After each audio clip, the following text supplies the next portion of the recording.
जोहार दोस्तों। डीएसपी पाठशाला वॉल्यूम 2 का आज सेट नंबर 6 लेके आए हैं और इसका अभी डिस्कशन होगा। और मैं एक अनाउंसमेंट कर देना चाहता हूं आप लोग के पास कि आप लोग के लिए मैं एक सरप्राइज़ के तौर पे मैं इसको आज अनाउंसमेंट करता हूं कि अब तक जितने एग्ज़ाम हुए हैं झारखंड के जितने एग्ज़ाम हुए हैं उसके सारे करंट अफेयर मैं एक जगह उसका टॉपिक सारे बता दूंगा कि किस किस प्रीवियस ईयर में कहां से क्वेश्चन पूछे हैं।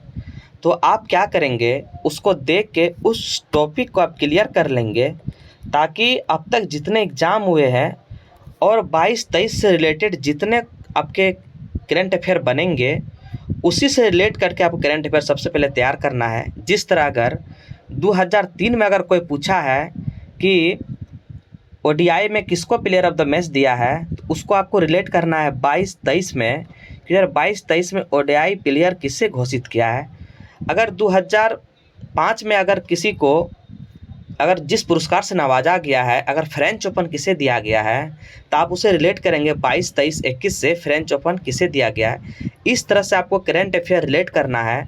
तो मैं सारे प्रीवियस ईयर के करंट अफेयर एक जगह करने की कोशिश की है और मैं वो 1 से 2 दिन में आपके समक्ष लाऊंगा और उस तरह से आपके पूरे क्वेश्चन बैंक के करंट अफेयर की आपको कहाँ से तैयार करना है वो आपको पता चल जाएंगे। तो चलिए दोस्तों, आज का सेट मैं स्टार्ट करता हूं। आज प्रैक्टिस नंबर 6 है, इसको मैं करता हूं। तो चलिए,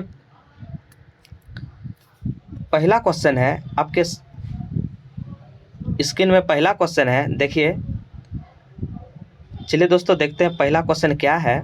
इसमें पहला क्वेश्चन है कि झारखंड के हेमंत सारिया को सामाजिक कार्यों के लिए किस देश के राष्ट्रपति के द्वारा लोक सेवा पदक 2022 से सम्मानित किया गया है। तो आपको पता होना चाहिए कि इसे किसको दिया गया है, सिंगापुर इसका आंसर हो जाएंगे। सिंगापुर के राष्ट्रपति द्वारा लोक सेवा पदक सम्मानित किया गया है। नेक्स्ट क्वेश्चन देखिए, मुख्यमंत्री सुकन्या योजना का नाम बदलकर क्या कर दिया गया है। आपको पता होना चाहिए मुख्यमंत्री सुकन्या योजना के नाम बदलकर क्या क्या कर दिया गया है। तो इसका आंसर होगा सावित्रीबाई फुले किशोरी समृद्धि योजना। ऑप्शन नंबर आपके ऑप्शन नंबर डी हो जाएंगे। चलिए दोस्तों, देखते हैं ये क्या है। किशोरियों को शिक्षा से जुड़ना और वयस्क होने पर उसकी शादी के लिए जरूरी सहायता करना, बच्चियों को स्कूल से जुड़े रखने में इससे बड़ी मदद मिलने की उम्मीद है। तो चलिए दोस्तों, नेक्स्ट देखते हैं क्या क्वेश्चन है। ब्रिटेन के प्रधानमंत्री ऋषि सुनक की कोर टीम में झारखंड के किस व्यक्ति को शामिल किया गया है। ब्रिटेन का आपको पता है अभी प्रधानमंत्री ऋषि सुनक है जो भारत मूल के हैं। इसमें आपको बताना है कि झारखंड के किस व्यक्ति को शामिल किया गया है। इसका आंसर हो जाएगा प्रज्वल पांडे को शामिल किया गया है। नेक्स्ट देखिए, झारखंड के किस जिले से होकर कर्क रेखा गुजरती है।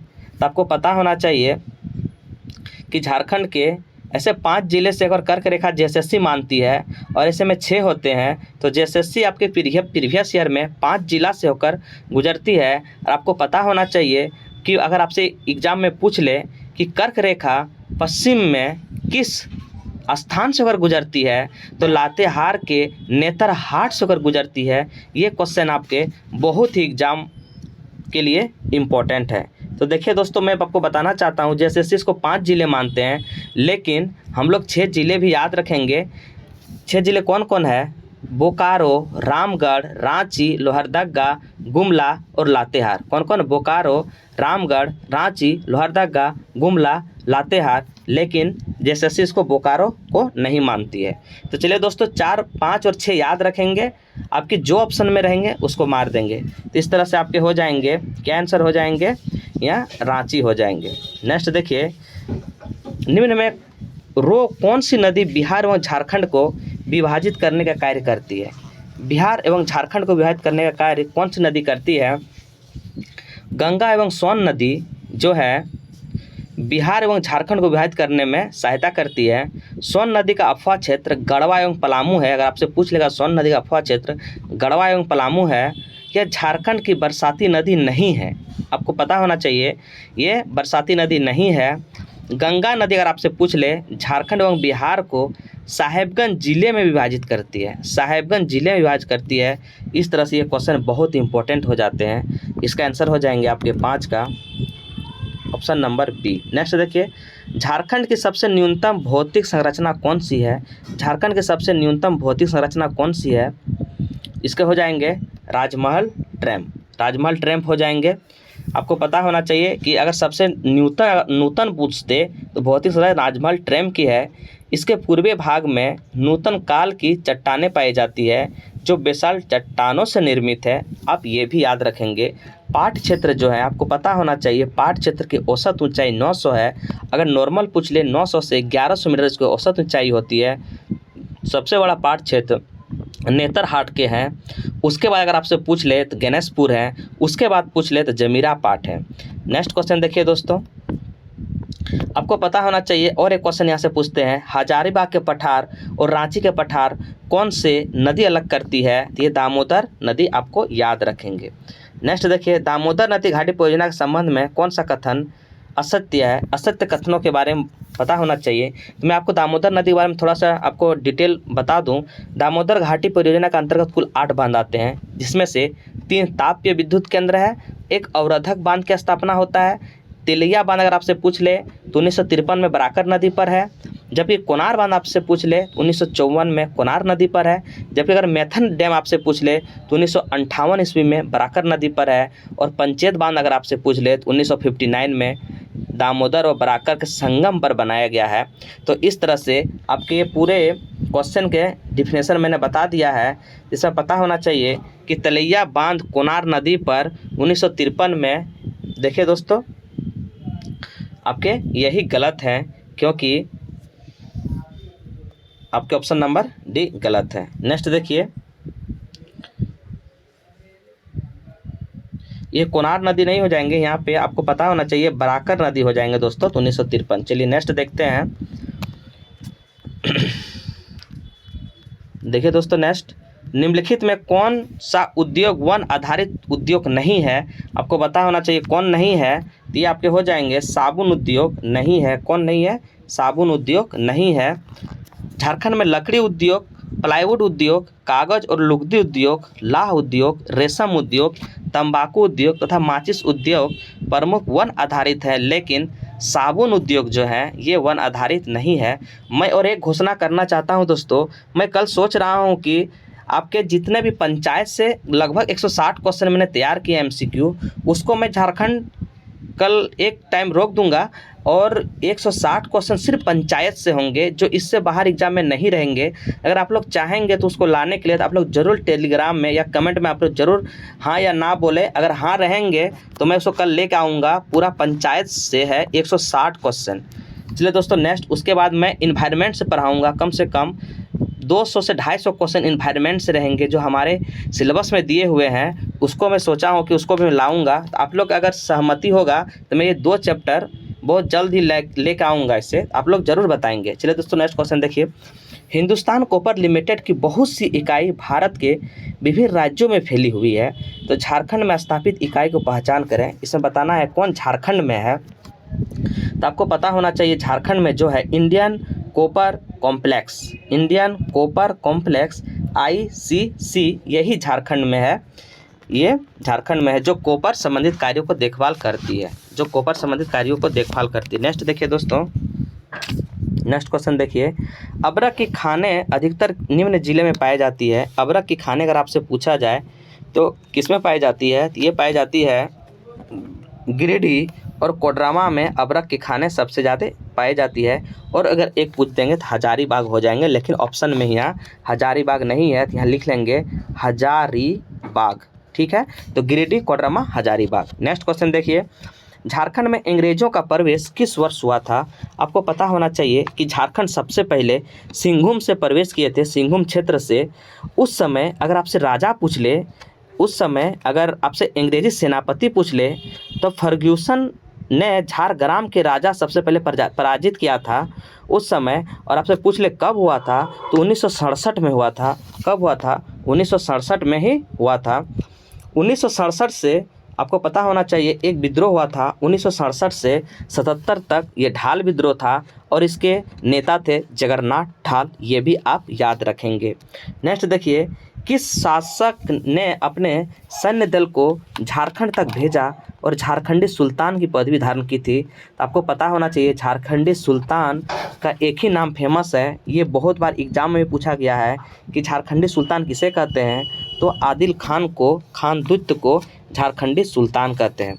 नेक्स्ट देखिए दोस्तों, आपके नेक्स्ट क्वेश्चन है, निम्न में से किसने घोषणा की कि अबू राज एके जाना महारानी राज टुंडू, ये किसने किया था? तो ये पता होना चाहिए आपको, बिरसा मुंडा उलगुलान के दौरान बिरसा मुंडा द्वारा घोषणा किया था कि अबू राज एके जाना महारानी राज टुंडू, अर्थात इसका अर्थ क्या होता है, मुंडा राज अब शुरू हो गया है और महारानी विक्टोरिया का राज समाप्त हो गया, इसका यही अर्थ होता है। तो इसका आंसर हो जाएगा आपके बिरसा मुंडा। बिरसा मुंडा का जन्म भी उल्लूहातू गांव खूंटी में हुआ था, आप ये भी याद रखेंगे। बुद्धू भगत किस विद्रोह से संबंधित है? आपको पता होना चाहिए कोल विद्रोह, बुद्धू भगत। और सिद्धू कानू तो आप तो जानते ही हैं, संथाल परगना में जो हुआ था संथाल विद्रोह, इसका नेतृत्व सिद्धू कानू किया था। नेक्स्ट क्वेश्चन देखिए दोस्तों, गांव में बसा शहर कहा जाता है, गांव में बसा शहर कहा जाता है, इसका ऑप्शन हो जाएगा मैकलुस्ट्रीगंज जो है ये गांव में बसा शहर है। ये जो गांव है शहर से कम नहीं है, ये झारखंड के मैसलोरीगंज को गांव में बसा शहर कहा जाता है। इसमें सबसे ज़्यादा आंग्ल भारतीय लोग रहते हैं और इसकी स्थापना अगर बोल देगा तो 1933 में की गई थी। किसके द्वारा अगर पूछ देगा तो कोलोनाइजेशन सोसाइटी ऑफ इंडिया के द्वारा इसको की गई थी। इसमें भारतीय आंग्ल में मतलब लोग रहते हैं। चलिए नेक्स्ट क्वेश्चन देखिए, कलेश्वरी मंदिर किस जिले में स्थित है? आपको पता होना चाहिए कलेश्वरी मंदिर जो चतरा के जिले के कोल्हुआ पहाड़ी में ये रहते हैं। कलेश्वरी कोल्हुआ पहाड़ी को कोल्हुआ पहाड़ी को कोल्हुआ पहाड़ी भी कहते हैं। इसमें 3 धर्म के हिंदू, बौद्ध, जैन, ये तीनों के महत्वपूर्ण तीर्थ स्थल है। और आपको पता होना चाहिए जो 10वें तीर्थकर है शीतलनाथ, तो इसके क्या थे, इसके यहाँ पे आपके मिले हैं पहाड़ में ही। तो 10वें तीर्थकर शीतलनाथ को आप याद रखेंगे, तप करते हुए यहाँ पे मिले हैं। चलिए नेक्स्ट क्वेश्चन देखिए, तो कलेश्वरी हो जाएंगे आपके चतरा, क्या हो जाएंगे आपके चतरा आपके आंसर हो जाएंगे। नेक्स्ट देखिए दोस्तों, झारखंड में 1857 के विद्रोह का मुख्य प्रेरक कौन थे? तो झारखंड में 1857 का विद्रोह का मुख्य प्रेरक कौन थे? तो ठाकुर विश्वनाथ सहदेव थे। कौन थे? ठाकुर विश्वनाथ सहदेव। विद्रोहियों ने इन्हें क्या किया था? अपना नेता माना था। तो कौन? ठाकुर विश्वनाथ सहदेव। ऑप्शन नंबर आपके डी आंसर हो जाएंगे। नेक्स्ट देखिए दोस्तों, गांधी जी जब पहली बार रांची आए थे तब किसके निमंत्रण पर आए थे? आपको पता होना चाहिए उस समय कौन थे? श्याम कृष्ण सहाय जो थे ना, श्याम कृष्ण सहाय, यही इसी के नेतृत्व में गांधी जी रांची आए थे। अगर पूछ ले कि कब आए थे तो 4 जून 1917 को गांधी जी रांची आए थे और यहीं पे इसके घर में ठहरे थे। 1917 में एक आंदोलन स्टार्ट था, चंपारण आंदोलन। गांधी जी 21 दिन तक झारखंड में रहे थे और चंपारण आंदोलन की रूपरेखा गांधी जी ने ही रांची में बैठकर ही तैयार किए थे। इस आप ये आपके फैक्ट क्लियर हो गए। नेक्स्ट देखते हैं, निम्न में से किस व्यक्ति ने 1857 के विद्रोह के दौरान मुक्ति वाहिनी सेना का गठन किया था? आपको पता होना चाहिए 1857 के विद्रोह के दौरान ठाकुर विश्वनाथ सहदेव द्वारा मुक्ति वाहिनी सेना का गठन किया गया था। इस सेना का संस्थापक आपको पूछा जाएगा तो ठाकुर विश्वनाथ तथा सेनापति अगर पूछेंगे तो पंडित गणपत राय थे।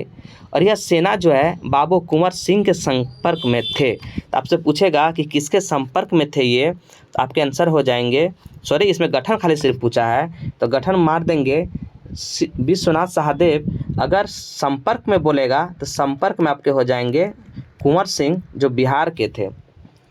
चलिए दोस्तों नेक्स्ट क्वेश्चन देखते हैं, कौन सा कथन असत्य है? असत्य कथनों का चयन करना है। तो अमरनाथ बनर्जी रक्त रंजित क्रांति से संबंधित भारत मुक्त करना चाहता था। ये आपके टाटा कंपनी कार्यरत अमरनाथ, ये टाटा कंपनी में काम करते थे अमरनाथ मुखर्जी। ये जो है रक्त रंजित क्रांति से भारत को मुक्त करना चाहते थे 1908 में इन्होंने न्यूयॉर्क से स्पष्टीकरण घोषणा की, रक्त रंजित क्रांति से ही भारत को मुक्त कराया जा सकता है।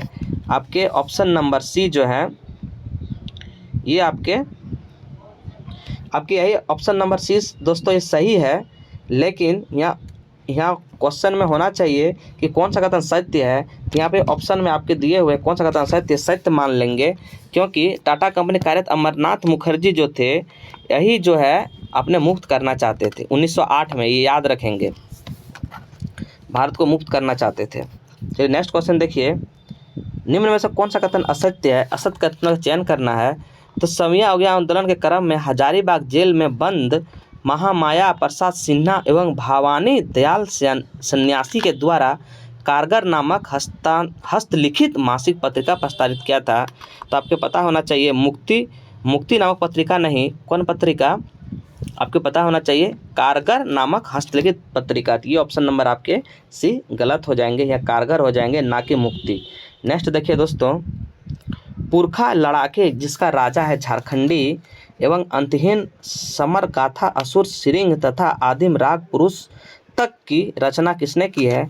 आपको पता होना चाहिए, पुरखा लड़ाके जिसका राज्य है झारखंड व अंतहीन समर गाथा असुर सिरिंग आदिम राग पुरखा झारखंडी साहित्यकार और नए साहित्यकार आदि पुस्तकें वंदना टेटे की रचना है। किसकी है, ये वंदना टेटे की रचना है। नेक्स्ट देखिए दोस्तों, कौन इसमें सम्मिलित नहीं है, आपको बताना है कौन आपको सम्मिलित नहीं है। तो सृष्टि की झांस एवं वे अभी कुमारी है, ये नाटक का रचना कर सिद्धार्थ नाथ कुमार है। तो यह सिद्धार्थ नाथ कुमार। तो आंसर हो जाएगा आपके, ये सही नहीं है। कौन नहीं है, ये आपके सही नहीं है, ये नीलोपंत नहीं हो जाएंगे, ये सिद्धार्थ नाथ कुमार हो जाएंगे, सिद्धार्थ नाथ। नेक्स्ट देखिए दोस्तों, मिशेल बेंजामिन लाकड़ा, अरुणा मिश्रा, लक्ष्मी पाड़िया तथा दिवाकर प्रसाद का संबंध किस खेल से संबंधित है। तो इस तरह क्वेश्चन बनाने के लिए अगर एक भी आपके ऑप्शन में आ जाए ना, तो जैसे देखिए अरुणा मिश्रा हम जानते हैं ये क्या है, बॉक्सिंग से है, ये आपको टिक लगा देंगे।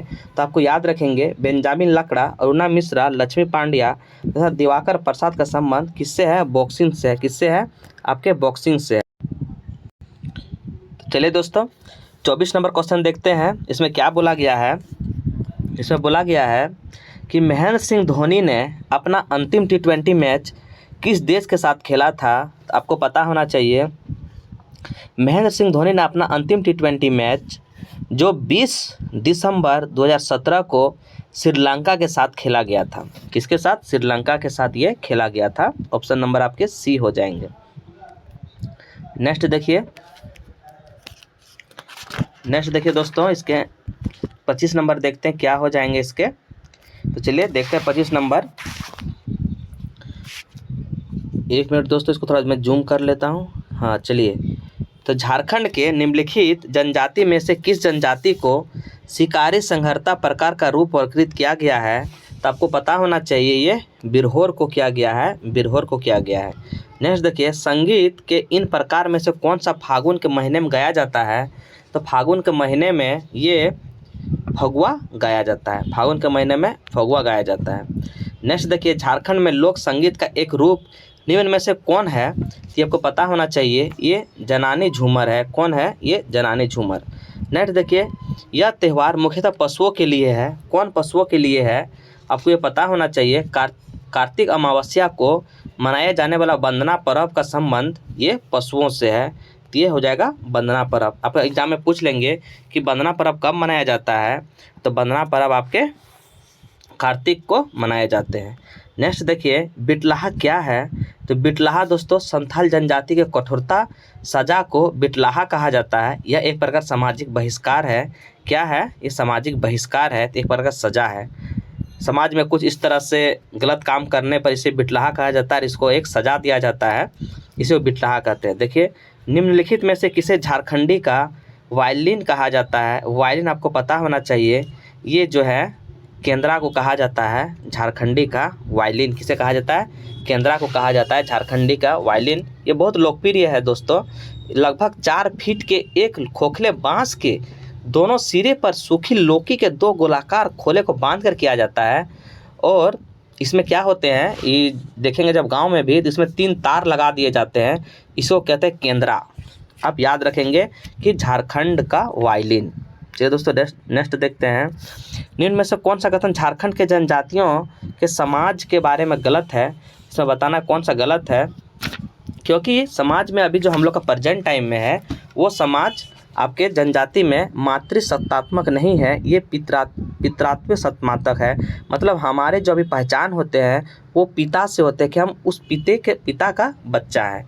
मेरे पिताजी का ये नाम है। और जब सिंधु सभ्यता आप पढ़ेंगे उस समय मातृ प्रधानात्मक था, उस समय पिता नहीं था। तो इस तरह से आपके ऑप्शन हो जाएंगे ऑप्शन नंबर बी, यही गलत है। नेक्स्ट देखिए दोस्तों, झारखंड के कौन सा गवर्नर 2013 में JSSA स्टेडियम का उद्घाटन किया था। उस समय आपसे बोला गया है कि 2013 में जब JSSA स्टेडियम उद्घाटन हुआ था उस समय कौन थे, राज्यपाल पूछा गया है। तो ये हो जाएंगे सैयद अहमद। कौन थे, सैयद अहमद।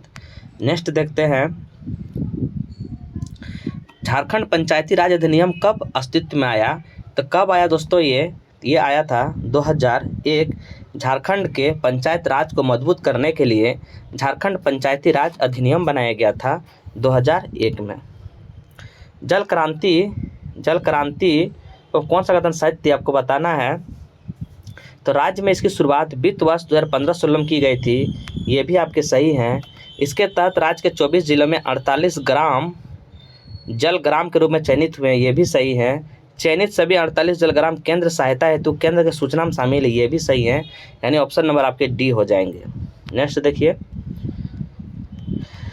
देखिए दोस्तों, एक सेकंड में थोड़ा जूम कर लेता हूँ इसको। चलिए, कोचिंग और एलाइड योजना के बारे में बताना है कौन सा कथन सत्य है कोचिंग और एलाइड के बारे में। तो ये 2021-22 में झारखंड सरकार द्वारा किसके शुरुआत की गई, इसके शुरुआत की सही है। यह योजना अनुसूचित जाति, अनुसूचित जनजाति, अल्पसंख्यक समुदाय के छात्रों को वित्त सहायता प्रदान, ये भी आपके सही हैं। नेक्स्ट देखिए दोस्तों, समर के बारे में बताना है कि कौन सा कथन आपके सत्य कथनों का चयन करना है समर के बारे में। तो देखिए दोस्तों, समर के बारे में क्या है। तो इस योजना की शुरुआत 29 दिसंबर 2021 को हुआ था, ये भी आपके सही है। कौन है, ये भी आपके सही है। दूसरा देखिए, इस योजना की शुरुआत कुपोषण को दूर करने के लिए, ये भी आपके सही है। नेक्स्ट देखिए दोस्तों, जेपी आंदोलन के बारे में बताना है। पेंशन देने वाले जो जेपी आंदोलन के दौरान आंदोलनकारियों को पेंशन दिया जाने वाला था, तो वो झारखंड कौन सा राज्य बन गया था देने वाले। तो आपको पता होना चाहिए, झारखंड जो है दूसरा राज्य बन गया था। पहला राज्य आपके बिहार थे। कौन थे, बिहार पहला राज्य थे और दूसरा झारखंड बन गए थे। नेक्स्ट देखिए, संथाल विभिन्न नामों के साथ सहरुल उत्सव मनाते हैं, इनमें से सहरुल का दूसरा नाम क्या है। तो सहरुल का दूसरा नाम क्या है, तो सहरुल का दूसरा नाम, क्योंकि सहरुल फूलों का त्यौहार है, फूलों का पर्व मनाया जाता है, इसलिए इसे फूल को संथाल जनजाति में बाहा कहा जाता है और पहाड़ को बुरु कहा जाता है। इसमें एक फेमस गाना भी निकला था, ए बारांग बुरु आमदो ओकारे, मतलब ये पहाड़ तुम किधर हो। ये गाना बहुत फेमस हुआ था हमारे झारखंड में। चलिए दोस्तों, नेक्स्ट क्वेश्चन देखिए, वाद्य यंत्र थाला को किसके द्वारा तैयार किया गया था। ये क्या था, कांसा। वाद्य यंत्र थाला कांसा द्वारा तैयार किया जाता है। नेक्स्ट देखिए, झारखंड के तांती और मल्होर समुदाय झारखंड के किस प्रकार का शिल्प कला से जुड़े हैं। आपको पता होना चाहिए, धातु के काम से ये जुड़े हुए हैं। नेक्स्ट देखिए दोस्तों, अब सामान्य अध्ययन में आ जाते हैं। चलिए देखते हैं, पहला क्वेश्चन है, नोबेल 2021 प्राप्तकर्ता। तो आपको पता होना चाहिए, नोबेल का जो गठन हुआ था 29 जून 1900 में इसका गठन हुआ था। और इसका अगर ये गठन हुआ था, अगर बोलेगा कि नोबेल कब से देना स्टार्ट किया गया है, तो 1901 से नोबेल 5 क्षेत्रों में दिया जाता था। और अर्थशास्त्र में नोबेल 68 में जुड़ा गया। और भारत का पहला ऐसा कौन सा व्यक्तित्व है जिसको नोबेल दिया गया था, तो रविन्द्रनाथ टैगोर को दिया था। साहित्य के क्षेत्र में 1913 में दिया गया था नोबेल। और अर्थशास्त्र में बोलेंगे तो आत्मसेन को नोबेल दिया गया था 98 में, आप ये याद रखेंगे। और लास्ट अर्थशास्त्री कौन है जिसे अर्थशास्त्र में नोबेल दिया गया है, तो ये आप बताएंगे कमेंट करके वो कौन थे। तो मैं बता देता हूँ, अभिजीत बनर्जी जो थे ये लास्ट 2019 में से नोबेल में दिया गया था। तो 2021 प्राप्तकर्ता नोबेल के बारे में बताना है दोस्तों कि किसको कौन क्षेत्र में दिया गया है नोबेल। चलिए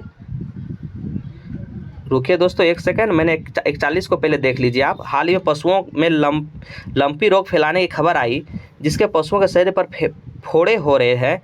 लंपी रोग का कारण क्या है, ये किसके वजह से होते हैं? तो पशुओं में जो होते हैं ना फुंसी फोड़े होने लगते हैं, ये वायरस के कारण होते हैं। वायरस खूब चले हुए थे तभी, वही वायरस लंपी फोड़ यानी घाव घोष अगर हो जाएंगे तो समझ जाइए वो वायरस पक हो गए हैं और वो फोड़े ओड़े होने लगते हैं। नेक्स्ट देखिए, नोबेल के बारे में तो हल्का डिफिनेशन दे ही दिया हूँ, तो आपको पता होना चाहिए कि शरीर क्रिया विज्ञान जो है डेविस जूलियस और अदम पटानिया चिकित्सक में दिया गया था। भौतिक में बोलेगा तो स्क्यूरो मोनोबो, क्लास हेल्समैन और जियोजी पेरेसिका को दिया गया था। आपसे अगर शांति में बोलेगा तो मेरिया रेसा और दमित्री मुराटोव को दिया गया था। और आपके रासायनिक में बोलेंगे तो बेंजामिन लिस्ट और डेविड WC मैकलन को दिया गया था। और साहित्य में बोलेगा तो अब्दुल रज्जाक गुनहार तांजानिया को दिया गया था। और आर्थिक विज्ञान में बोलेगा डेविड कार्ड जुलेसा और एगरेस्ट और गियोडियो इम्ब्रिस को दिया गया था।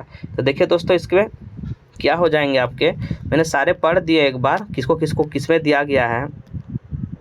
तो ये आपके ऑप्शन हो जाएंगे, सभी को दिया गया है नोबेल। नेक्स्ट देखिए, शशि थरूर इनमें से किस पुस्तक नहीं लिखी गई है? तो शशि थरूर द्वारा पुस्तक कौन सी नहीं लिखी गई है? तो हिंद स्वराज, ये शशि थरूर द्वारा नहीं लिखी गई है। आपको पता होना चाहिए कि शशि थरूर की कुछ पुस्तकें मैं बोल देता हूँ। बुकलेस इन बगदाद, इसके बहुत फेमस ये बुक है। Bookless in Baghdad, India from midnight to millennium, और इसके एक बहुत और फेमस बुक है द पैराडॉक्सिकल प्राइम मिनिस्टर, ये भी आपके बहुत फेमस है। YIMA हिंदू, ये भी फेमस है। और द इनोवेशन ऑफ इंडिया, ये भी आपके फेमस है, लेकिन हिंद स्वराज इसके नहीं है। नेक्स्ट क्वेश्चन देखिए, नेक्स्ट देखिए दोस्तों क्या बोला गया है। हाल ही में प्रसिद्ध पंडित बिरजू महाराज का निधन हो गया, इसका संबंध किससे था? तो आपको पता होना चाहिए पंडित बिरजू महाराज एक कथक नर्तक थे जिसका संबंध लखनऊ घराने से थे। आपको पता होना चाहिए लखनऊ घराने से थे। और इसे 1986 में पद्म विभूषण दिया गया था। 1986 में पद्म विभूषण दिया गया था। आपसे पूछ लेंगे किससे थे? ये कथक से थे। 18वां G20 शिखर सम्मेलन 2023 किस देश में आयोजन किया जाएगा? इसमें क्या आयोजन किया जाएगा दोस्तों? आपको पता होना चाहिए भारत में होंगे, ये भारत में होंगे 18वां G20 शिखर सम्मेलन। 17वां G20 से अगर आपसे पूछ ले 2022 में इंडोनेशिया में किया गया था और 18वां बोल देगा तो ये भारत में होगा। नेक्स्ट देखिए, कौन सा सम्मिलित नहीं है? आपको पता है कौन सा सम्मिलित नहीं है? देश और आपके राजधानी। तो बताइए कौन सा सम्मिलित नहीं है? ब्राज़ील की राजधानी जो है केप टाउन नहीं है। ब्राज़ील की राजधानी आपके क्या है बताएंगे? तो ब्राज़ीलिया हो जाएगा। इसकी मुद्रा हो जाएगा ब्राज़ीलियन रियल। ब्राज़ीलियन रियल इसकी मुद्रा है, इसकी राजधानी है ब्राज़ीलिया। तो इस तरह से आपके ऑप्शन नंबर सी गलत है। बहरीन, मनामा, बेल्जियम, ब्रुसेल्स, चीन, बीजिंग, ये आपके सारे सही हैं। नेक्स्ट देखिए, आपको बताना है कौन सा देश मुद्रा पेसो है? कौन सा देश की मुद्रा पेसो है आपको बताना है। तो चिली, कोलंबिया और उरुग्वे, अर्जेंटीना की मुद्रा पेसो है। क्या है? पेसो है। तो ये हो जाएंगे आपके क्या हो जाएंगे? 47 का ऑप्शन नंबर डी सारे पेसो है। नेक्स्ट देखिए, रविन्द्रनाथ टैगोर का संबंध किस देशों के राष्ट्रगान से नहीं है? तो किसका नहीं है दोस्तों? रविन्द्रनाथ टैगोर के। ये आप आज एक नया चीज़ सीखेंगे क्योंकि आज तक आप सीखते आ रहे हैं। भारत और बांग्लादेश का जो राष्ट्रगान है ये रविन्द्रनाथ टैगोर ने दिए हैं, लेकिन आज से जान जाइए श्रीलंका के भी जो राष्ट्रगान है वो रविन्द्रनाथ टैगोर ही दिए। तो भारत, श्रीलंका और बांग्लादेश, लेकिन पाकिस्तान के राष्ट्रगान नहीं है। नेक्स्ट देखेंगे आप, हिंदी को राजभाषा के रूप में संवैधानिक मान्यता कब मिली? हिंदी को कब मिली? तो 14 सितंबर 1949 को स्वीकारा गया था राजभाषा नहीं दोस्तों, राजभाषा के रूप में ये स्वीकारा गया था। और प्रत्येक वर्ष 14 सितंबर को हिंदी दिवस मनाया जाता है। अब विश्व हिंदी दिवस अगर आपसे पूछ लेंगे तो इसका आप कमेंट करेंगे कि विश्व हिंदी दिवस कब मनाया जाता है। चलिए दोस्तों नेक्स्ट क्वेश्चन देखिए, तो ये आपके हो जाएंगे 49 का आपसे आंसर हो जाएंगे 14 सितंबर 1949 को हिंदी को राजभाषा के रूप में दर्जा मिला था। कौन सा कथन, विचार कीजिए, इसमें निम्न कथनों पर विचार कीजिए। आपके हो जाएंगे गौतम बुद्ध की माता कोलिया राजवंश की राजकुमारी थी, आपके क्या हो जाएंगे, ये कथन सही है। महावीर की माता लक्ष्मी की मुखिया चेटक की पुत्री थी, ये आपके गलत हो जाएंगे। 23वें तीर्थंकर पार्श्वनाथ बनारस से थे, ये भी आपके सही हो जाएंगे। तो इस तरह से दोस्तों आपके 50 के सी नंबर जो है 1 और 3 ये सही है। जबकि महावीर की माता त्रिशिला या विदहंता वैशाली के लिच्छवी कुल के प्रमुख चेटक की बहन थी, ना कि चेटक की पुत्री थी, ये चेटक की बहन थी, ये आपके सही हो जाएंगे।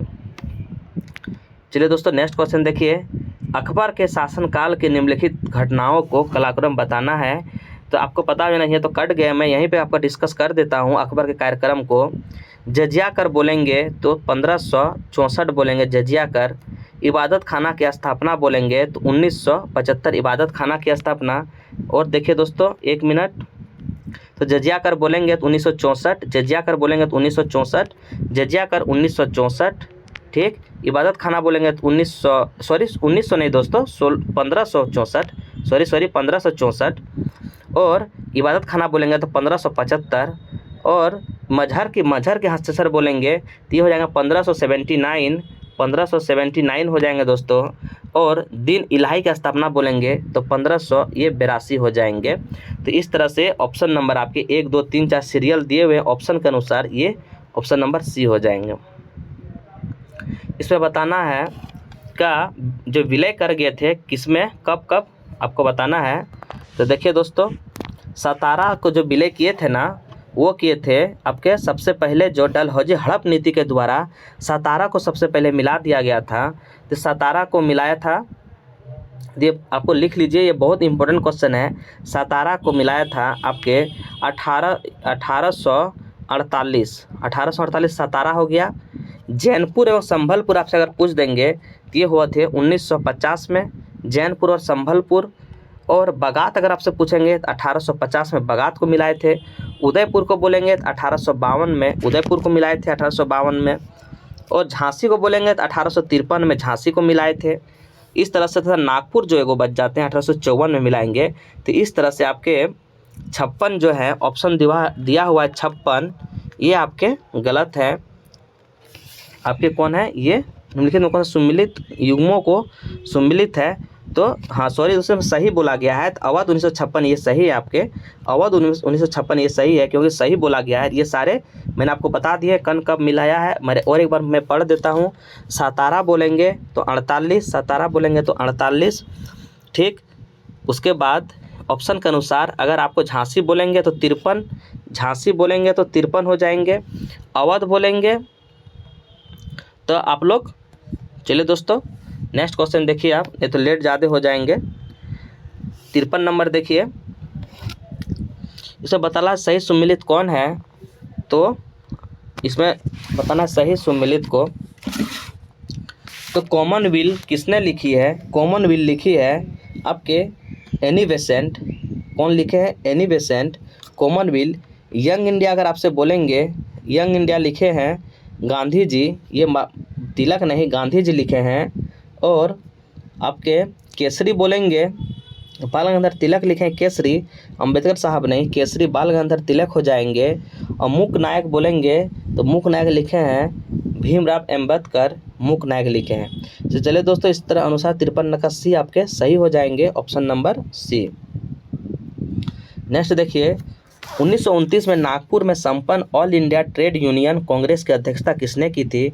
आपको पता होना चाहिए 29 में नागपुर में संपन्न ऑल इंडिया ट्रेड यूनियन की अध्यक्षता जो है जवाहरलाल नेहरू ने की थी। किसने की थी, जवाहरलाल नेहरू ने। नेक्स्ट देखिए दोस्तों, भारत को एक संविधान देने की प्रस्ताव संविधान सभा में कब पारित किया गया था। तो कब पारित किया गया था दोस्तों, ये 22 जनवरी 1947 को संविधान में ये पारित कर दिया गया था। नेक्स्ट देखिए, आपको सूची और आपके इसमें चयन करने हैं। तो 8वीं सूची में क्या है दोस्तों? 8वीं सूची में भाषा है, आपको पता होना चाहिए। 8वीं सूची में भाषा है। 9वीं सूची में आपके क्या है? 9वीं सूची में आपके भूमि से संबंधित है। 10वें सूची में दल बदल है। और 11वें सूची में पंचायत है। और 12वें सूची में क्या है दोस्तों? आपके नगर पालिका है। और 7वें सूची में क्या है दोस्तों? आपको पता होना चाहिए 7वें सूची में क्या है? विधायक शक्ति का वितरण है। तो इस तरह से आप देख लेंगे क्या हो जाएंगे। मैंने सारे सूची को बोल दिए हैं। सूची 6 में सीटों का आवंटन है आपके। ये जो 12 अनुसूचियाँ हैं वो मैंने क्लियर 5-6 कर दिए, जो सारे इंपॉर्टेंट होते हैं ये सब। एक हो गया भारत राज्यों के संघ। तो देखिए दोस्तों, इस तरह से आपके ऑप्शन नंबर सी जो है 9वीं अनुसूची विधायक शक्ति का वितरण है, ये आपको देखना है। इसमें और सारे ऑप्शन दिए हुए हैं, देख लीजिए, यानी ऑप्शन नंबर आपके सी हो जाएंगे। नेक्स्ट देखिए दोस्तों, 6 वर्ष की आयु 14 वर्ष की आयु के बीच में सभी बच्चों को शिक्षा का अधिकार है, ये बताना है। ये आपके जब भी किसी शिक्षा से अधिकार से अगर आपसे क्वेश्चन पूछ लेंगे तो कुछ नहीं करेंगे, 86वां संविधान संशोधन रट लेना है। 26वां संशोधन 2002 के द्वारा प्राथमिक शिक्षा को मूल अधिकार का दर्जा दे दिए गए हैं। और एक भाग 3 में आते हैं, 21 का क ये जोड़ा गया है। और 6 से 14 वर्ष के बच्चे को निःशुल्क शिक्षा अनिवार्य है, ये भी है शिक्षा से ही। तो आपके सारे शिक्षा को मैं क्लियर कर दिया। इस तरह से इस ऑप्शन नंबर आपके हो जाएंगे बी। नेक्स्ट देखिए दोस्तों, किसी राजा के गवर्नर के संबंध में आपको बताना है, विचार करना है। तो ये आपके एक सेकंड दोस्तों इधर लेके आता हूँ मैं। हाँ, तो इसमें क्या हो जाएंगे, 1 मिनट दोस्तों, इधर क्वेश्चन क्या थे दोनों पढ़ लेता हूँ। इसमें क्वेश्चन है कि उसे राष्ट्रपति नियुक्ति करते हैं, तो उसे राष्ट्रपति नियुक्ति करते हैं, तो ये सही है। राष्ट्रपति की इच्छा अनुसार पद पर रहते हैं, सही है दोस्तों। गवर्नर राष्ट्रपति के ही इच्छा अनुसार रहते हैं। और दूसरा देखिए दोस्तों क्या बोले हैं तीसरा ऑप्शन में, इनमें राज्यों कार्यपालिका शक्ति निहित है, सही है दोस्तों। सामान्यतः या 5 वर्षों के लिए पद पर रहते हैं, ये भी सही है। मतलब सभी सही है। आप बताएंगे कि राज्यपाल अध्यादेश जारी कितने अनुच्छेद के तहत किया जाता है और राष्ट्रपति अध्यादेश जारी कितने अनुच्छेद के द्वारा किया जाता है। मैं आपको क्लियर कर दूं, राष्ट्रपति अध्यादेश जारी करते हैं 123 के और राज्यपाल अध्यादेश जारी करते हैं 213 अनुच्छेद के तहत दोस्तों। चलिए आप ये बताएंगे कि राज्यपाल की नियुक्ति कहाँ से लिया गया है। राज्यपाल की जो नियुक्ति होती है ये कहाँ से लिया गया है, मैं बता देता हूँ, ये कनाडा से लिया गया है दोस्तों, कनाडा से। नेक्स्ट देखिए, 73वां संविधान संशोधन के बारे में बताना है कौन सा कथन सही है। तो 73वां संविधान संशोधन 1992 द्वारा पंचायतों को स्वशासन को स्वीकार किया गया, जबकि 74वां संविधान संशोधन अधिनियम 1992 द्वारा शहरी अस्थायी सरकार को स्वशासन का स्वीकार किया गया था। और लेकिन इसे लागू 73वां संविधान संशोधन 93 में की गई थी, इसको आप याद रखेंगे। तो दोनों आपके कथन क्या हो जाएंगे, ये दोनों कथन आपके सही हो जाएंगे। नहीं, इसमें क्या बोला गया है, इसमें शहरी स्थानीय सरकार को स्वशासन को स्वीकार किया गया था, तो इसमें शहरी को 73वां संविधान संशोधन नहीं दोस्तों, ये 74वां संविधान संशोधन द्वारा शहरी को किया गया था, ये गलत हो जाएंगे। 74वां में आपके शहरी को किए थे, जबकि 73वां में आपको पंचायत किए थे। इस तरह ऑप्शन नंबर 1 आपके सही हो जाएंगे। नेक्स्ट देखिए दोस्तों, भारत के राष्ट्र आय समरकों का आकलन किया जाता है, किसमें किया जाता है, ऑप्शन नंबर डी हो जाएंगे। भारतीय राष्ट्रीय सांख्यिकी कार्यालय NSO जिसको बोलते हैं, ये ऑप्शन नंबर आपके डी नंबर हो जाएंगे। NSO जो है वर्ष 2019 में CSO तथा NSO को मिलाकर राष्ट्र सांख्यिकी कार्यालय गठन किया गया, जो वर्तमान में राष्ट्र आय समकों का कार्यक्रम करता है। नेक्स्ट देखिए दोस्तों, वस्तु तथा सेवा कर GST जो है वो शामिल नहीं है, तो किसमें शामिल नहीं है, ये है जाएंगे आपके 1 जुलाई 2016 से संपूर्ण देश में प्रभावी वस्तु सेवा कर सीमा शुल्क को शामिल नहीं किया गया है। किसको नहीं किया, सीमा शुल्क को शामिल नहीं किया गया है। और GST दिवस कब मनाए जाते हैं, तो 1 जुलाई को GST दिवस मनाए जाते हैं, 1 जुलाई को GST दिवस मनाए जाते हैं दोस्तों, आप ये याद रखेंगे। नेक्स्ट देखिए, भारत में केंद्र बजट में राजकोष घाटे का तात्पर्य क्या होते हैं, तो ये होते हैं, राजकोष घाटा बताता है कि सरकार को अपने खर्चों को पूरा करने के लिए कितने और पैसों की ज़रूरत होती है, यही हम लोग बजट में राजकोष घाटे से तात्पर्य है। नेक्स्ट देखिए, आपके 8वीं पंचवर्षीय योजना के बारे में बताना है कि 8वीं पंचवर्षीय योजना का प्रमुख उद्देश्य क्या था, तो मानव विकास तथा उत्पादक रोजगार का समुचित था। इस योजना में मेला ढोने की प्रथा को पूर्णतः समाप्त करने पर बल दिया गया था। मेला ढोने, तो ये ऑप्शन नंबर आपके 63 के जो सी हैं ये दोनों सही हो जाएंगे। 8वीं पंचवर्षीय योजना का उद्देश्य मानव का कल्याण ये था। दोस्तों एक सेकेंड, ये इधर उधर का हो जाए, हाँ तो ये हो जाएगा सही। 8वीं पंचवर्षीय योजना में मेला ढोने के प्रथा को समाप्त करने का बल दिया, ये भी सही है। इस तरह से ऑप्शन नंबर 1 और 2 कथन सही है। देखिए दोस्तों, रेड डाटा बुक का प्रकाशन किसके द्वारा किया गया था, तो पता हो जाए ये क्वेश्चन पे बहुत विवादित हो गए थे। रेड डाटा बुक बोलेंगे, अगर इस तरह IUCN का संस्थान बोलेंगे IUCN तो 1948 मारना है। अगर IUCN रेड डाटा लिस्ट जो जीवाश्म को ये करते हैं, जीवाश्म प्रजातियों को ये रखा जाता है जिन पर विलुप्त हो जाते हैं, खतरा मंडराते हैं, तो उसकी स्थापना अगर बोलेंगे तो 1964 में किए गए थे। आप ये बहुत अच्छे से याद रखेंगे, 1964 में। तो ये हो जाएंगे IUCN, ऑप्शन नंबर आपके हो जाएंगे बी।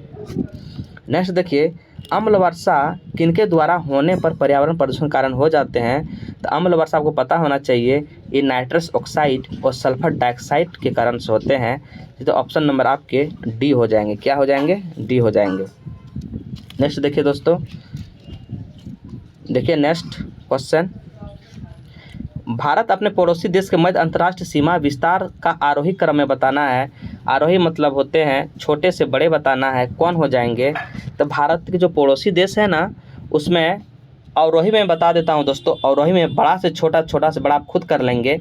अवरोही में होते हैं बांग्लादेश, उसके बाद चीन। अगर बांग्लादेश सबसे ज़्यादा सीमा लगते हैं। अगर विवादित को छोड़ दिया जाए तो पाकिस्तान हो जाएंगे। अगर विवादित जगह को अगर हम जोड़ लेंगे तो चीन हो जाएंगे दूसरे नंबर में। आप ये याद रखेंगे, एग्जाम में आप देखेंगे किस व्यू से दिया हुआ है कि चीन का बहुत हिस्सा जो विवादित है भारत उसको भी अगर जोड़ लेते हैं तो दूसरा स्थान पे चीन हो जाते हैं। अगर विवादित को हटा देंगे तो दूसरा स्थान पे चीन पाकिस्तान आ जाते हैं। अगर मैं विवादित को भी जोड़ लूँ तो पहला आता है आपके बांग्लादेश, दूसरा जाएंगे सी से चाइना, तीसरा जाएंगे पाकिस्तान, चौथा जाएंगे नेपाल, पाँचवा जाएंगे म्यांमार और छठा जाएंगे भूटान और सबसे लास्ट जो आता है अफगानिस्तान। 106 किलोमीटर लगते हैं। आप ये याद रखेंगे तो आपके इस तरह आंसर हो जाएंगे। क्या ये मैंने बड़ा से छोटा बता दिया दोस्तों। अगर आपसे छोटा से बड़ा पूछ ले तो छोटा से बड़ा क्या हो जाएंगे, नेपाल, पाकिस्तान, चीन, बांग्लादेश। तो मैंने दोनों तरह से कैसे बता दिया, आपको जो पसंद हो उसको याद रखेंगे क्योंकि एग्जाम में दोनों तरह से देते हैं, बड़ा से छोटा, छोटा से बड़ा। तो मैंने बड़ा से भी छोटा बता दिया, बांग्लादेश, चीन, पाकिस्तान, बांग्लादेश, चीन, पाकिस्तान, नेपाल, म्यांमार, भूटान, अफगानिस्तान। नेपाल, पाकिस्तान, चीन, बांग्लादेश, ऑप्शन नंबर बी हो जाएंगे इसके छोटे से बड़े। भारत के निम्नलिखित राज्यों में किसकी तट रेखा सबसे लंबी है, आपको पता होना चाहिए। जो गुजरात के तट रेखा जो है सबसे लंबी है, इसकी लंबाई कभी कभी एग्जाम में आपसे पूछ लेते हैं तो 7516.6 यानी 7516.6 किलोमीटर है इसकी लंबाई। भारत की तट रेखा पर 9 राज्य एवं 4 केंद्र शासित प्रदेश स्थित हैं, आपको ये याद होना चाहिए। इस तरह से इसका आंसर हो जाएंगे ऑप्शन नंबर आपके डी।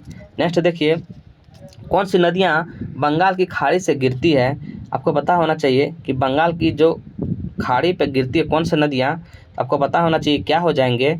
तो जो ए और बी हो जाएंगे सही दोस्तों, गंगा, ब्रह्मपुत्र, गोदावरी, महानदी, कृष्णा, कावेरी, ये दोनों जो है ये सारी नदियाँ आपके बंगाल की खाड़ी में गिर जाते हैं। और यहाँ से एक स्वर्ण रेखा या आप याद रखेंगे, स्वर्ण रेखा नदी भी बंगाल की खाड़ी में गिर जाती है दोस्तों।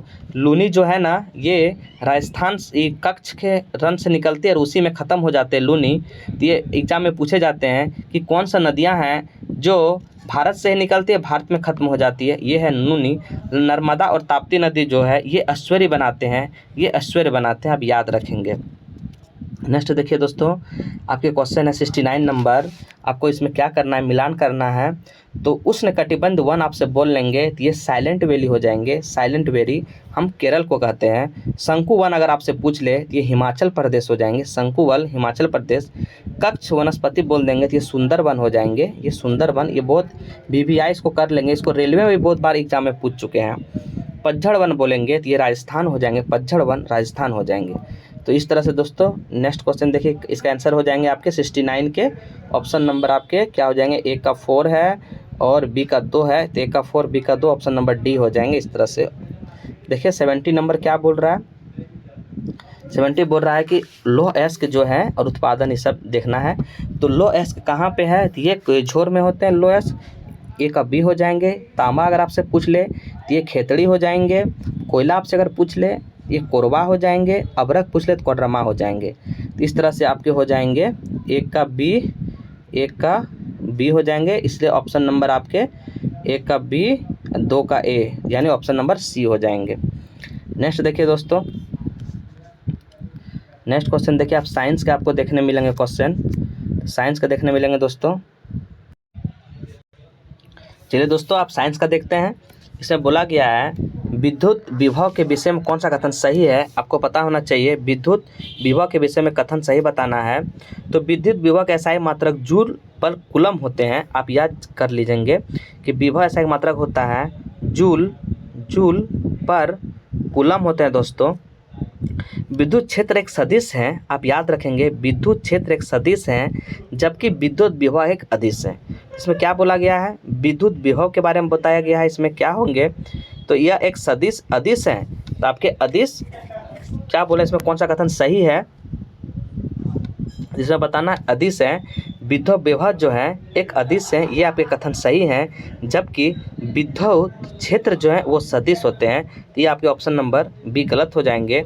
इस तरह से आपके आंसर हो जाएंगे केवल एक सही है, क्यों हो जाएंगे, केवल एक सही है। नेक्स्ट देखिए, निम्नलिखित को सुम्मिलित कीजिए, कौन कौन सा सुम्मिलित हो जाएंगे। तो रेडियम की खोज मैडम क्यूरी ने किए हैं, ऐसे 2 बार नोबल भी दिया गया दोस्तों, याद रखेंगे मैडम क्यूरी को 2 बार नोबल दिया गया है। पेनिसिलिन जो हो खोज के अलेक्जेंडर फ्लेमिंग किए हैं, कौन के अलेक्जेंडर फ्लेमिंग किए हैं। एक्सरे का खोज रोजेंटेन ने किए हैं, और चेचक का खोज एडवर्ड जेनर ने किए हैं। नेक्स्ट देखिए दोस्तों, इस तरह से हो जाएंगे 1 का 2 इस तरह से ऑप्शन हो जाएंगे 1। चलिए दोस्तों नेक्स्ट क्वेश्चन देखते हैं। दृश्य स्पेक्ट्रम के तरंगदैर्घ्य की सीमा क्या है, दृश्य स्पेक्ट्रम के तरंगदैर्घ्य की सीमा पूछा है, क्या है इसके सीमा होते हैं, आप याद रखेंगे, डायरेक्ट एग्जाम में पूछ देते हैं। 3900 से 7600 इसके सीमा होते हैं। 74 देखिए दोस्तों, 74 देखिए, अब कुछ इसके एनसीईआरटी के पुस्तक में इसको याद रखेंगे। एनसीईआरटी पुस्तक में से दोस्तों इसे आप नोट कर लेंगे, एनसीईआरटी पुस्तक में 4000 से 7000 देते हैं, ये भी आप याद रखेंगे एनसीईआरटी बुक में। तो ऑप्शन जो देखेंगे ऐसे 3900 7600 याद रखेंगे, और एनसीईआरटी इसको मानती है 4000 से 7000। तो दोस्तों नेक्स्ट क्वेश्चन देखते हैं, क्या बोला गया 74 में। देखिए 74 में बोला गया है कि विचार करने बोला गया है दोस्तों कि कौन सा कथन आपके सत्य हैं। तो बोले हैं कि आकाश के नीले दिखने के कारण प्रकाश का परिकिरणन है, तो ये आपके देखिए ये आपके सही हैं दोस्तों। और इंद्रधनुष के 7 रंगों के कारण प्रकाश का परिकिरणन है, तो इंद्रधनुष के जो होते हैं दोस्तों 7 रंग, इसका ये परिकिरणन की वजह से नहीं होते हैं। ऑप्शन नंबर 3 देखिए क्या बोले हैं, सूर्योदय और सूर्यास्त के लाल दिखने के कारण प्रकाश का परिकिरणन है, ये सही है। अब मैं आपको बता दूं एक क्वेश्चन यहाँ से जो हमेशा एग्जाम में आते हैं दोस्तों, कि अगर आपसे पूछ लेना रंग, ये रंग वो रंग, डिंग रंग डांग रंग, तो सारे आप मारेंगे परिकिरणन। कोई भी रंग पूछ दे कि सूर्य के सूर्यास्त के समय लाल रंग, उड़ते समय ये रंग, ये फिर लाल रंग दिखाई देते हैं, ये रंग, मतलब रंग जहां आ गए परिकिरणन मार देना है दोस्तों। चलो नेक्स्ट क्वेश्चन देखते हैं। 220 वाट जनरेटर के एक बल्ब जुड़ा है, तो धारा 0.5 है, तो बल्ब की शक्ति क्या होगी। तो आपको पता होना चाहिए फॉर्मूला दोस्तों, शक्ति का पी का फॉर्मूला होता है W/T, यानी W/T होते हैं। तो इससे आप रख देंगे तो इसका आंसर आ जाएंगे आपके कितने, आपके आंसर आ जाएंगे दोस्तों 110। नेक्स्ट देखिए आपके 76 में बताना है कि कौन किसके खोज करता है, क्योंकि आपके सिलेबस में भी खोजकर्ता दिए हुए हैं। सेफ्टी लैम्प के बोलेंगे, सेफ्टी लैम्प बोलेंगे तो डेवी हो जाएंगे। एक्स किरणें बोलेंगे तो रोजेंटेन हो जाएंगे। रेडियो बोलेंगे तो मार्कोनी हो जाएंगे। और टाइपराइटर बोलेंगे तो सोल्स हो जाएंगे। इस तरह से ऑप्शन नंबर आपके देखते हैं क्या हो जाएंगे, 1 का 3 यहाँ देखते हैं दोस्तों, 1 का 3 हो जाएंगे। इस तरह से आपके ऑप्शन के अनुसार ये हो जाएंगे, ये नंबर सही है। चलिए दोस्तों नेक्स्ट देखते हैं, पाश्चुराइजेशन की प्रक्रिया क्या है। पाश्चुराइजेशन की प्रक्रिया क्या है, जिसमें जो होते हैं दूध, ये जो है पाश्चुरीकरण जो होते हैं द्रव खाद्य सामग्री संरक्षण की विधि है दोस्तों, जिसकी खोज आपसे पूछ लेंगे तो ल्यू पाश्चर मारेंगे, समझे। इन्हीं के नाम पर रखा गया था पाश्चुरीकरण। पहले दूध को बहुत अधिक गर्म करते हैं दोस्तों इसमें, और निश्चित समय में अचानक ठंडा कर लिया जाता है। तो इसमें क्या होते हैं, उपस्थित जो हानि कीटाणु जो होते हैं वो नष्ट हो जाते हैं। इसी को हम पाश्चुरीकरण कहते हैं। तो इस तरह से ऑप्शन नंबर जो है आपके सी हो जाएंगे कि दूध को पहले बहुत देर तक गर्म करते हैं और अचानक ठंडा कर लिया जाता है। नेक्स्ट देखिए, प्लास्टर ऑफ पेरिस, इसका फॉर्मूला सबसे पहले जान जाइए दोस्तों। प्लास्टर ऑफ पेरिस के यहाँ पे आधा पो है, इसको याद करने का ट्रिक हम बता रहे हैं। यहाँ पे आधा पो है, इसका फॉर्मूला था स्टार्टिंग में हाफ, अब इतना ही याद रखेंगे, CSO4 half H2O, half H2O, समझ गए, CSO4 हाफ H2O, यहाँ से आप याद रखेंगे इसे। क्योंकि और एक फार्मूला होते हैं CSO4 2H2O, CSO4 half H2O, ये दोनों में कन्फ्यूजन हो जाते हैं। यहाँ पे आधा पो है इसलिए इसको याद रखेंगे हाफ H2O। तो क्या होते हैं प्लास्टर ऑफ पेरिस, ये आप जानते हैं कैल्शियम सल्फेट के बने होते हैं, जो हाथ तो टूट जाते हैं उसमें प्लास्टर किए जाते हैं। ट्यूब लाइट निम्नलिखित दाब पर कौन सा गैस भरी जाती है। ट्यूब जो लाइट होते हैं इस पर कौन सा गैस भरी जाती है, तो नियॉन ऑफ पारद गैस भरी जाती है। कौन सी, नियॉन ऑफ पारद गैस। नेक्स्ट देखिए दोस्तों, 80 में बताना है ब्लीचिंग पाउडर का क्या होता है। आपके ब्लीचिंग पाउडर का बताना है, ये ब्लीचिंग पाउडर होते हैं, बेकिंग सोडा होते हैं, वाशिंग सोडा होते हैं, प्लास्टर ऑफ पेरिस होते हैं। तो ब्लीचिंग पाउडर का आपको बताना है कैल्शियम ऑक्सीक्लोराइड होते हैं, कैल्शियम ऑक्सीक्लोराइड होते हैं। इस तरह से ऑप्शन नंबर आपके 3 हो जाएंगे। बेकिंग पाउडर का बताना है क्या होंगे, ये सोडियम बाइकार्बोनेट होते हैं। बेकिंग मतलब खाने वाला, बेकिंग मतलब खाने वाला होते हैं NaHCO3, इसका फार्मूला होते हैं दोस्तों। तो बी का हो जाएंगे सोडियम, क्या हो जाएंगे, सोडियम बाइकार्बोनेट। वाशिंग सोडा का होता है आपके, क्या होते हैं वाशिंग सोडा का बताना है, सी नंबर हो जाएंगे सोडियम कार्बोनेट, Na2CO3 होते हैं, ये Na2CO3 इसका फार्मूला होते हैं। अब प्लास्टर ऑफ पेरिस का आपको बता ही दिए, calcium sulphate हेमीटेट्राइड, CSO4 half H2O होते हैं। तो इस तरह से आपकी ये सारे डिटेल जानकारी मिल गई। तो देखिए दोस्तों, इस तरह से ये हो जाएगा ऑप्शन नंबर 1। नेक्स्ट देखिए, निम्नलिखित में कौन सा विस्फोटक नहीं है, आपको बताना है कौन सा विस्फोटक नहीं है दोस्तों। तो ऑप्शन नंबर आपके ए जो है नाइट्रोक्लोरोफॉर्म एक विस्फोटक नहीं है। इसका प्रयोग जो होते हैं कीटनाशी जो होते हैं ना, उसमें सूक्ष्म जीव निरोधक के रूप में होता है। किसका होता है, नाइट्रोक्लोरोफॉर्म। नेक्स्ट देखिए, सूची 1-2 से मिलाना है आपको दोस्तों। एस्पार्टम जो होते हैं कृत्रिम मधुरक होते हैं, क्या होते हैं, एस्पार्टम जो होते हैं कृत्रिम मधुरक होते हैं। फ्योन जो होते हैं शीतलक में जो हम लोग AC चलाते हैं इसमें फ्योन का प्रयोग करते हैं। नियोप्रीन जो बोलेंगे, नियोप्रीन संश्लेषित रबड़ है, नियोप्रीन संश्लेषित रबड़ है दोस्तों। अब बेनाड्रिल जो होते हैं वो प्रतिहिस्टामिन है दोस्तों। नेक्स्ट देखिए, इसके अनुसार से इसके ऑप्शन जो है आंसर हो जाएंगे आपके 82 के ऑप्शन नंबर आपके सी हो जाएंगे। 1 का 3 था पहले। नेक्स्ट देखिए 83 में क्या बोला गया है। 83 देखिए दोस्तों, उत्परिवर्तन का सिद्धांत बोले कौन दिया है। तो उत्परिवर्तन का सिद्धांत आप जान जाइए, हार्गो डे व्रिज दिए हैं। कौन दिए हैं, हार्गो डे व्रिज दिए हैं दोस्तों। उत्परिवर्तन का सिद्धांत हार्गो डे व्रिज दिए हैं। तो हार्गो डे व्रिज हो जाएंगे, 1 का 4 हो जाएंगे दोस्तों। विकास का सिद्धांत किसने दिए हैं, डार्विन दिए हैं विकास का सिद्धांत। एक जीन का एंजाइम परिकलन ये किसने दिए हैं, ये दिए हैं वेडल और टेटम। और ऑपरेहन अवधारणा किसके दिए, जैकब और मोनार्ड। इस तरह से ऑप्शन नंबर आपके हो जाएंगे दोस्तों क्या, ये हो जाएंगे आपको ऑप्शन नंबर बी। नेक्स्ट देखिए, अफीम का मुख्य अवयव क्या है। अफीम का बताना है क्या है, ये है मोफिन जो होते हैं ना, अफीम के होते हैं। चलिए दोस्तों नेक्स्ट क्वेश्चन देखिए 85 देखिए दोस्तों, नील हरित शैवाल और एजोला एक जैव उर्वरक है। क्या है, जैव उर्वरक है। तो आपको बताना है सही जैव उर्वरक के बारे में बोला था, जैव उर्वरक के बारे में कहता हूँ कौन सही है, तो एजोला और नील हरित शैवाल यही आपके क्या है, एजोला और जैव उर्वरक में ये दोनों आते हैं। जबकि अल्फाफा जो है एक प्रकार का फलीदार पौधे होते हैं। ये क्या होते हैं, फलीदार पौधे होते हैं दोस्तों, इसे आप याद रखेंगे। नेक्स्ट देखिए, इसमें भी सूची 1-2 से मिलाना है। तो टाइलिन जो होते हैं दोस्तों वो स्टार्च को पचाता है, टाइलिन जो होते हैं स्टार्च को पचाता है। पेप्सिन अगर बोल देंगे तो प्रोटीन को पचाता है। और रेनिन बोल देंगे तो रक्त में ये जो ऑक्टोसिन जो होते हैं ना उसको में बदल देता है दोस्तों। ये ऑप्शन नंबर आपके ए हो जाएंगे। और ऑक्सीटोसिन जो होते हैं ये मर्सिन पेशियों को सिकुड़ने का काम करते हैं और हमारे जो लैक्टिक अम्ल की वजह से हमारे पैर में थकान महसूस होते हैं दोस्तों, ये भी आप याद रखेंगे। इस तरह से ये ऑप्शन आपके हो जाएंगे 86 का हो जाएंगे दोस्तों, ऑप्शन नंबर ए आपके सही हो जाएंगे। चलिए दोस्तों नेक्स्ट क्वेश्चन देखते हैं। नेक्स्ट क्वेश्चन देखते हैं दोस्तों, हमारे शरीर में रक्त का दाब होता है कितना होता है? वायुमंडल दाब से अधिक होते हैं दोस्तों, वायुमंडल दाब से अधिक होते हैं। नेक्स्ट देखिए, माँ और शिशु के बीच गले लगना या चूमना कौन सा हार्मोन इसके मोचन का प्रेरित करते हैं दोस्तों? ये हो जाते हैं ऑक्सीटोसिन हार्मोन, इसे स्राव होते हैं। नेक्स्ट देखिए, समुद्री घास निम्नलिखित में से मुख्य उदाहरण है। समुद्री घास का मुख्य उदाहरण आयोडीन है दोस्तों, ये आयोडीन हो जाएंगे।